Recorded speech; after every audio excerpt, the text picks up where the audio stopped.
Poland's President Andrzej Duda says a preliminary agreement is on the table to end a standoff over the EU's budget.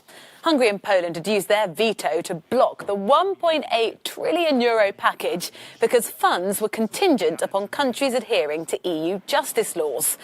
EU leaders are gathering for a two-day summit in Brussels where the proposal will be discussed.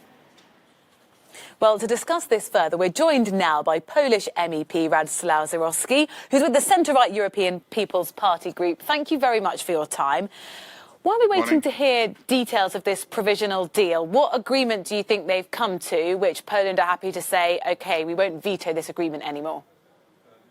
I think it's a win for Hungary because they have an election in 2 years' time, and what the leaders have agreed seems to put off the application of the link between rule of law and the funds for 2 years, which is what Prime Minister Orban has wanted all along. I don't see what Poland has got out of it, because Poland's interest is to be a law-abiding country and to receive support from both the EU budget and the recovery fund. So what do you think the strategy then was? Because a lot of people commenting on this were saying, well, doesn't Poland need the money, as you've just mentioned? So what's the game plan here? Well, I didn't vote for the current Polish government, and its diplomacy sometimes surprises me as much as it surprises you. No, I don't know what they've achieved apart from showing how isolated Poland is, and that Viktor Orban is now diplomatically more agile and more influential than Poland. What do the Polish public want?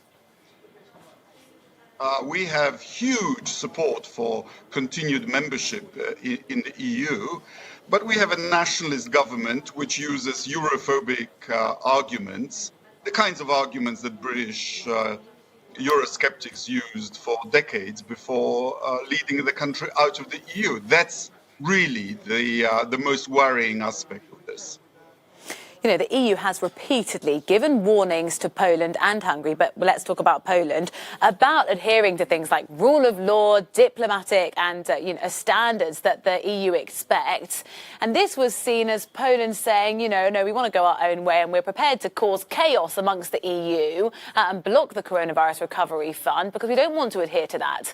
Where does that leave your country in terms of saying, well, actually, we are going to adhere to the EU's rule of law?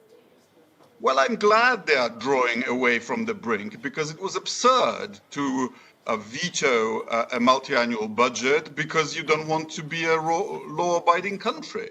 I mean, we have real problems with independence of the judiciary, of the state media, and so on. But all the EU requires of us is that we abide by our own constitution and by the treaties that we voluntarily accepted. So the onus of changing behaviour is on the Polish government. It's been fascinating to get your perspective. Thank you very much, Polish MEP Radosław Sikorski, and we'll have details on that agreement if we hear them at the summit a little later on. Thank you very much.